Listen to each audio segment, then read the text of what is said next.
Okay, so let's go ahead and test before we get going here. Sounds good to Make sure the me. audio is working. How are we doing? Okay? Can you hear me?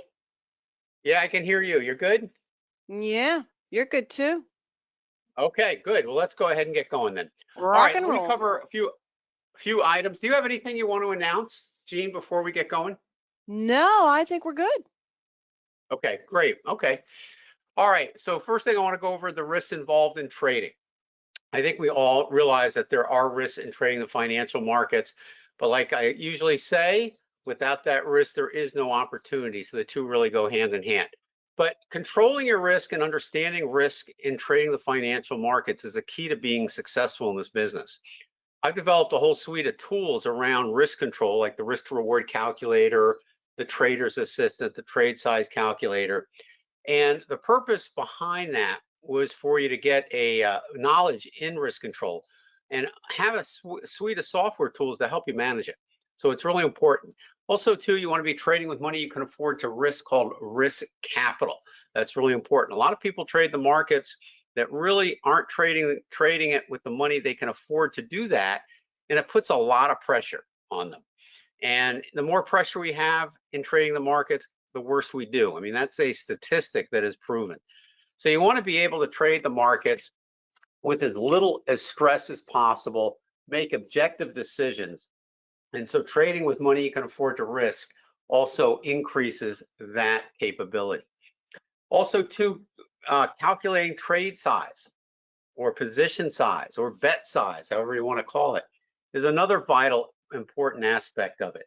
You don't want to be trading the same number of shares on every trade. You want to be able to really know, based on the risk you want to take on that trade, exactly how many shares or contracts of whatever you're buying or selling you can do comfortably. And so that's where trade size is really important. And again, absolutely vital in doing well in the markets. And then finally, we're going to be looking up stocks today. We're going to be probably talking a lot about some certain concepts. And some of these concepts may be good for you in terms of applicable, some may not, depending on your situation. For example, we don't know your personal situation, your financial advisor does. So things like your age, short and long-term financial commitments all come into play here. So those are really important aspect in determining what trades you should be taking and what you shouldn't be. And then finally, there's no guarantees in the markets. We deal in a realm of probabilities. Past performance doesn't guarantee futures performance. Sometimes we talk about hypothetical trades. That doesn't necessarily mean your fills are going to be exactly where you want them to be and so forth. So keep that in mind as well. All right, so the next thing I want to talk about are the books that we have out there for traders. I've focused these books on a variety of different concepts.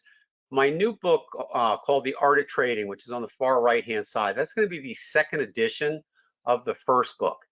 And it's really going to be a very, very big upgrade from the first book, because we're going to talk a lot about some new concepts that we've learned since the first book, new software tools we've introduced since the first book, and also the volatility we're seeing in the markets and what we suggest and how to handle it.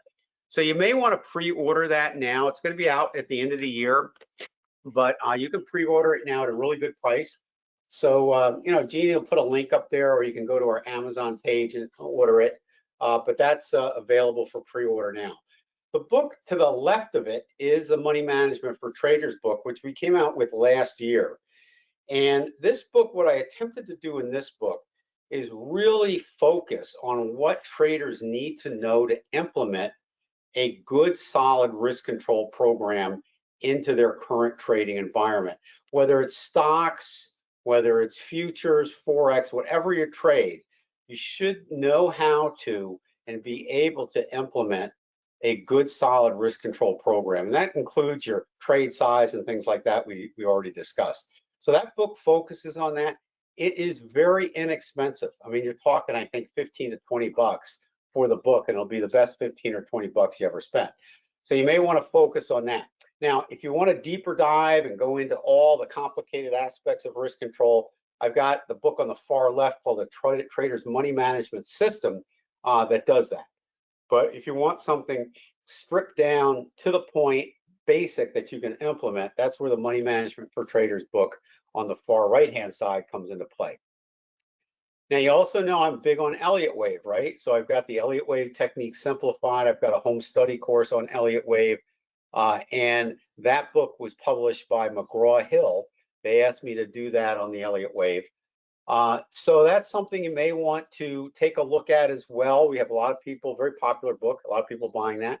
And then the book on the left of that is the Survival Guide for Traders. And this book is a reference book that I basically wrote for people that are moving their trading to their home and running their trading like a professional hedge fund.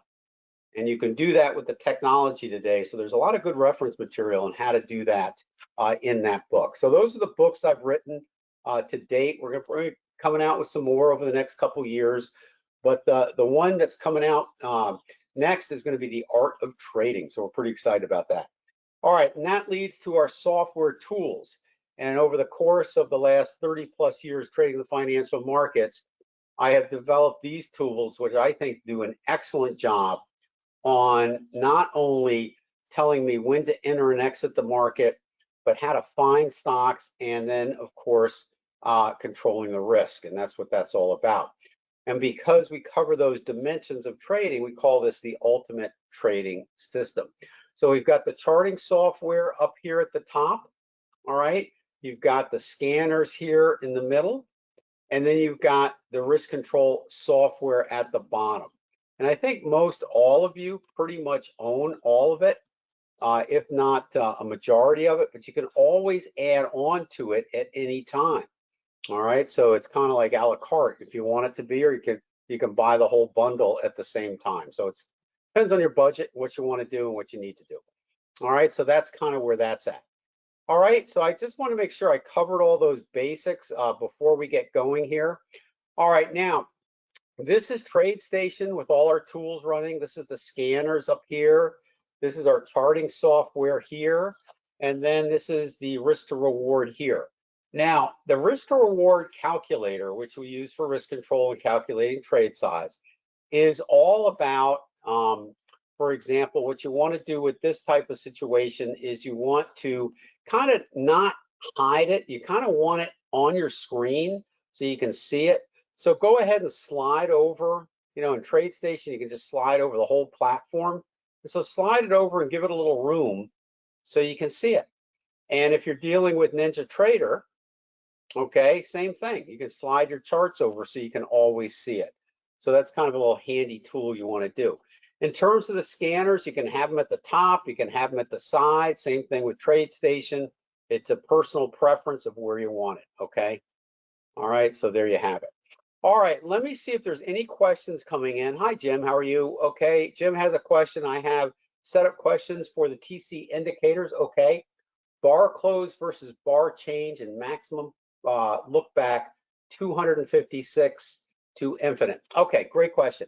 All right, so if you're position trading for the most part, and this is using daily charts or above, you can use the bar close, okay? Or you can use the bar close or the analysis during the open bar. So for example, if you go down to indicators, all right, and come here, all right, you have your indicators all set up, all right, and then there's something called on price change or on end of day. Usually for day trading, I use end of day. However, on actual position trades, I use price of changing because the time frame is so much longer. And I got to be honest with you, it really doesn't matter that much. And the reason for that is that when you're trading a 1 minute time frame, all right, what I kind of like to do is let that price bar finish and then have the indicator post, because you get a lot of movement in a 1 minute price bar. So it can go back and forth, back and forth, back and forth. The signal can change depending on the movement in that one price bar. So on a 1 minute, it can go back much further and faster than you get on a daily price bar. So I have it set on the close of the price bar for day trading, and I keep it on price change for the daily charts, because the price change is really going to be represented at the end of the day anyway. So that's kind of how I work that. All right, and in terms of pars back 256 versus infinite, I always choose infinite on that. So it goes back as far as I have the charts loaded. The reason we don't have the default set up that way is some people don't like to have more than a few hundred price bars on the chart. Now, if you're using the scanners along with the charting software, we recommend you have at least 600 price bars on a chart. Okay, so that's kind of the recommendation. So hopefully I answered your question. Is that good, Jim? Very good question. That's an excellent question. And I got to tell you, it's almost a personal preference too on the bars at close versus the price bar interaction. Because if you think about it, if you have it set on current price bar action, you're just going to see the signal change. You know, the indicator is going to change, but it's always at the end of the price bar, it's going to be the same as if it was at the end of the price bar. Okay.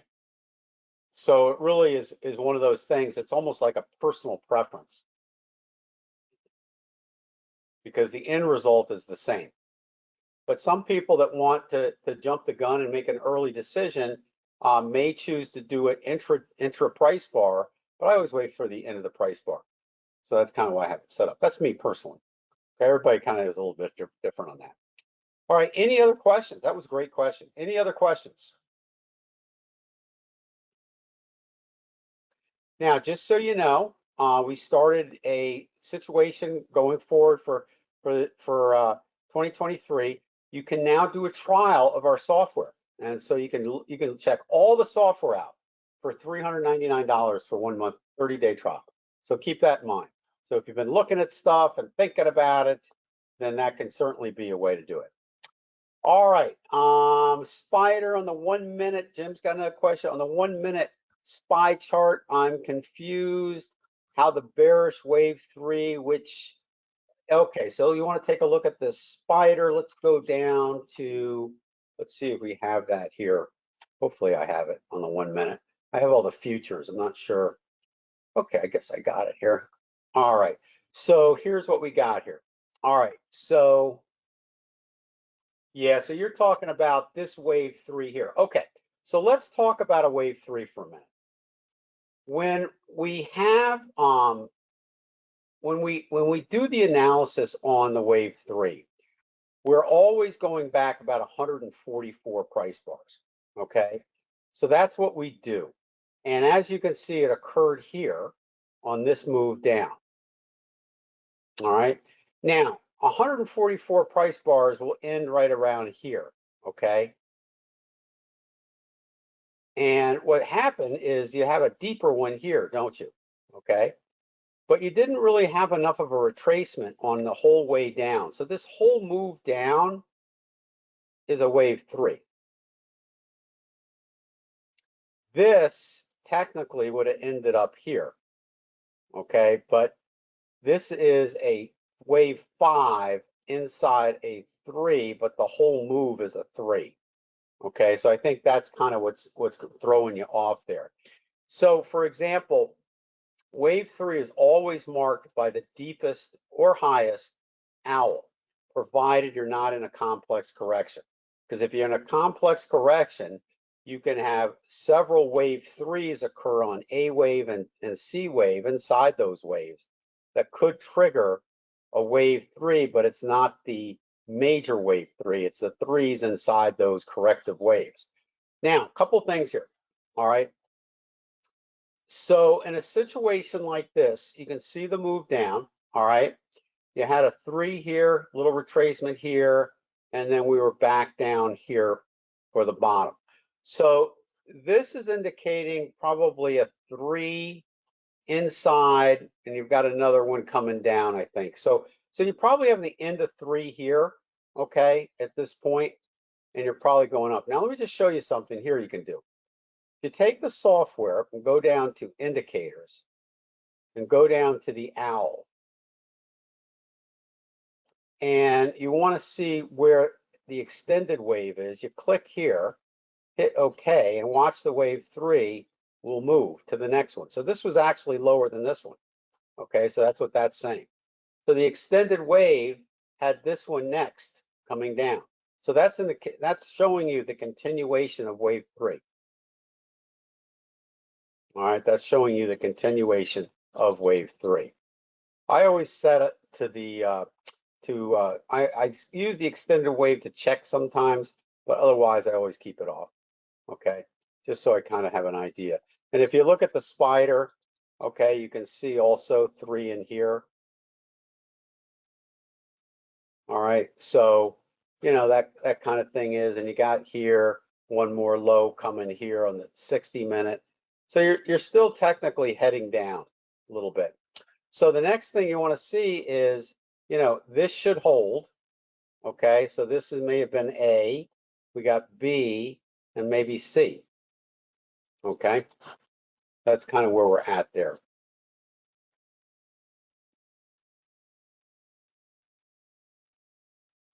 All right, let's see what we got. Does that help?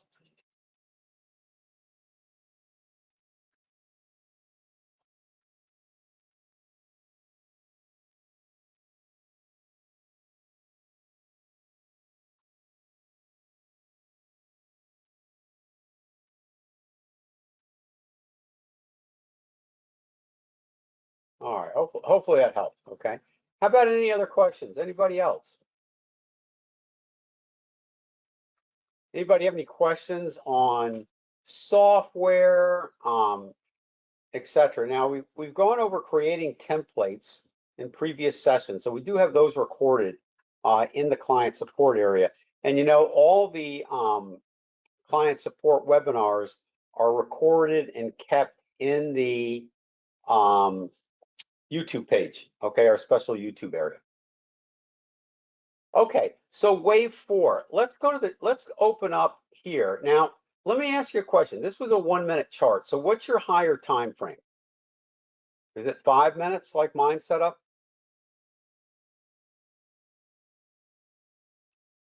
So if we go into the 5-minute chart, all right, let's kind of get an idea of what's going on here. Okay, so you have the 15 over here. Okay, so let's go over to your 15-minute chart. Okay, so on your 15-minute chart, you've got this big run up, okay, and now we're into a pullback scenario here. So very interesting. So do you think the correction's over? I would say no. And I'm going to run up a 2 to 3, and I think probably we got a little bit more room down on the spider here.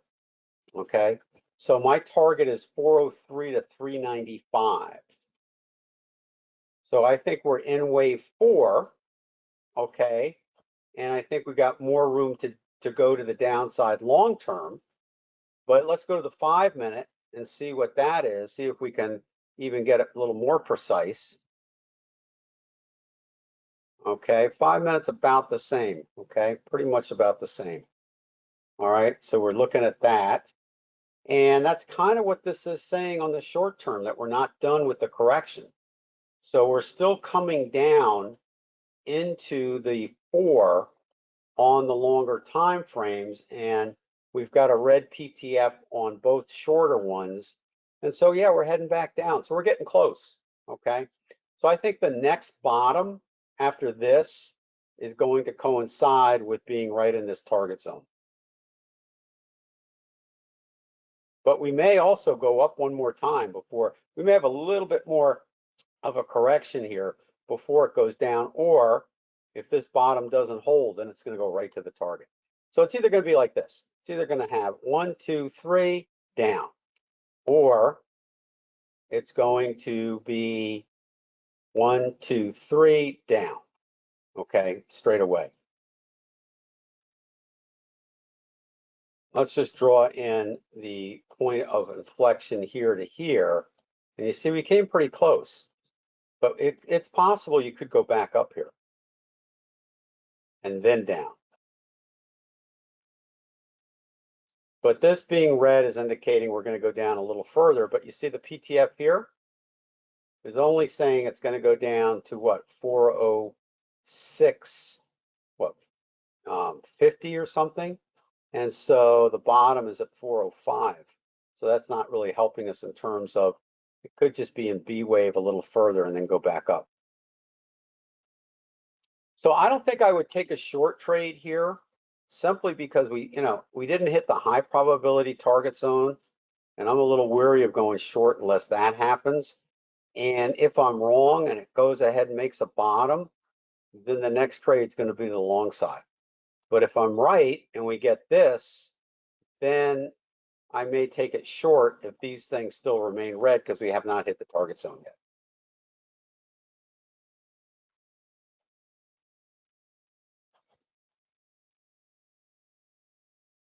Okay, good.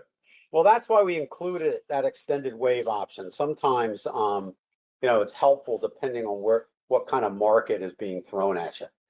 All the markets are a little different. And so, some wave threes are really crystal clean, nice and easy, some aren't. And so it's that kind of thing. So it does help. Okay, cool.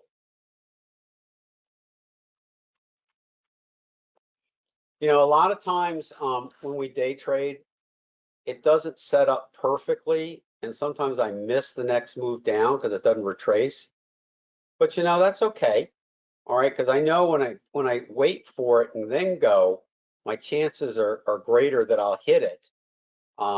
Because if you don't, then that means what happens, you're going to get stopped out and have to try again, which is no big deal. All right, but you have to be okay with that. But the other scenario is if you miss it and it goes down, well, then that's the end of the trend down. And now you've got all the opportunity to the upside. So just stay with it, especially on a 1 minute time frame. If you miss something, you've got to wait maybe a half an hour, and then you're right back in the saddle. Then you will miss it sometimes. It's not an absolute 100% science. So we go with the probabilities and statistics, and that's why we're not always right. Okay. That kind of thing. Yeah. Oh, good. See, this is kind of cool. So when you see three, Jim realized there was three pyramids. Now he has them yellow. Okay, so you can always set the colors, Jim, to any color you want in this. I have them blue because sometimes when I'm doing these webinars, it's hard for people to see a yellow color. So I have them set to blue. All right, and basically they're unconfirmed. So what the software basically is doing here is doing two things. It's identifying a channel. Okay, ideally, it doesn't always happen, but ideally when you have multiple pyramids, and then what happens is when the market decides to break out of the channel, which it just did, all right, it turned this one red because the breakout was below. Now notice this one has not turned yet. Okay, so this actually worked almost like a pennant. It gave you an early entry. This one we keep, all right, because of the fact that some people may want to have their stop of one further back if that gets triggered, or if we're counting, that would be 1, 2, 3. So if this keeps going down a little further and turns this one red, then that's a counter pyramid. And so when we get to 4 pyramids on the counting, then we don't add in anymore. And also, 2, this is a situation where we look for trend exhaustion. In other words, the trend is getting mature, okay, at that point, that type of thing. Now, here's my take on this. When I have a red PTF like this, and I have a big move down, again, you always have to think about the pyramids are designed to keep you in this one leg, all right? If you get a bounce up to the inflection point, all right, and this turns green, that's the end of the leg. So you may not want to use this pyramid if you have a red PTF. You may want to use this pyramid or back it off a little bit above the inflection point. However, if you want to take profits on this leg, then use this pyramid. Does that make sense?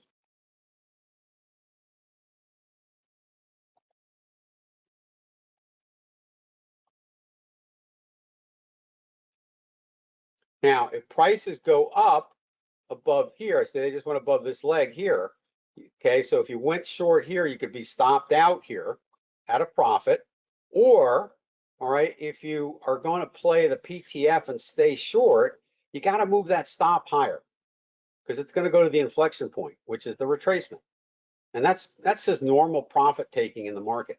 Now, the next thing is if it goes higher above the flat part of this blue triangle, then this is going to disappear. It's going to vanish. And that's actually a good thing. And it just did that because now it got rid of a counter. And so now we have one less pyramid. So that's a good thing. All right.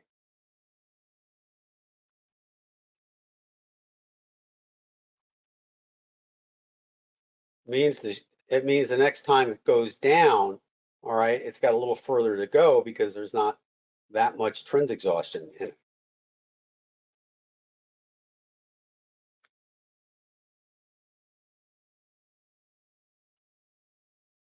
Great question. Super. All right. Anything else? All right. I don't want to keep too many people too long, but I certainly want to answer everybody's question. So if anybody else is here and has another one, let me know. Feel free to.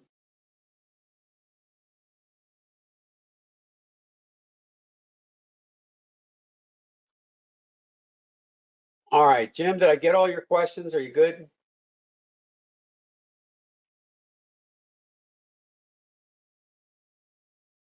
The other thing too, okay, great. The other thing too is statistically on the OWL, the minimum number of histogram bars is about 4.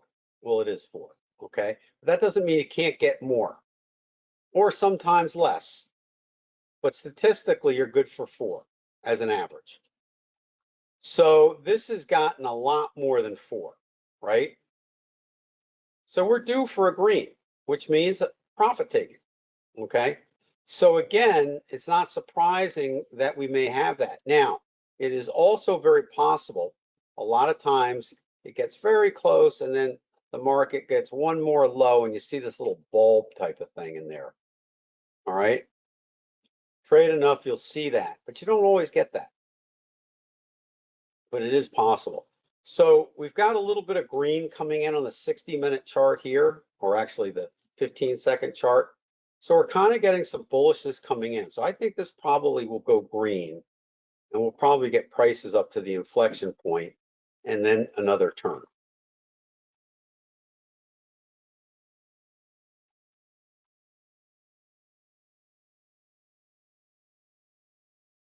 So basically, if you're trading the 1 minute and you're using a 5-minute target, you've got to be a lot more lenient on the stops, right? Because you've got to be able to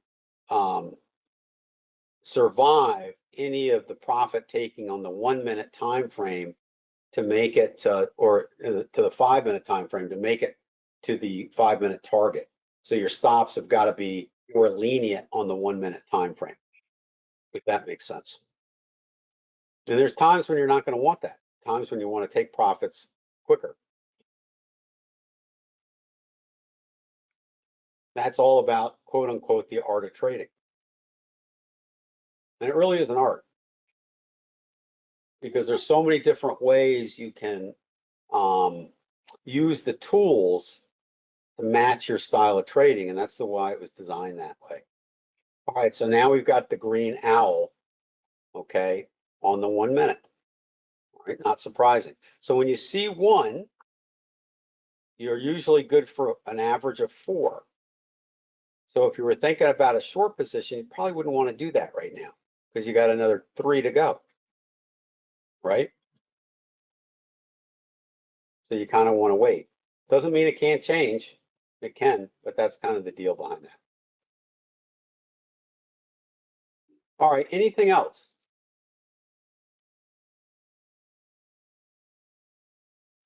Well, you guys were good. All right. Well, I guess that's it. I don't like to keep everybody too long here because it is Friday and it is trading hour, so you probably want to get back to it. But thank you for being here. Great questions. Welcome our new software users. We've got quite a few people that have purchased the art software in the last week. So super duper. Okay. Great to have you on board. Okay. All right. Good. All right. You guys take care now. Okay. We'll see you back here next time. Gene, I'll turn it back over to you if you have any last minute things you want to say. All right. Well, great questions and great session. And just to make a note, I did post the YouTube link. Feel free to join us for Stock Analysis Fridays. And I think that's all for now. Have a great week.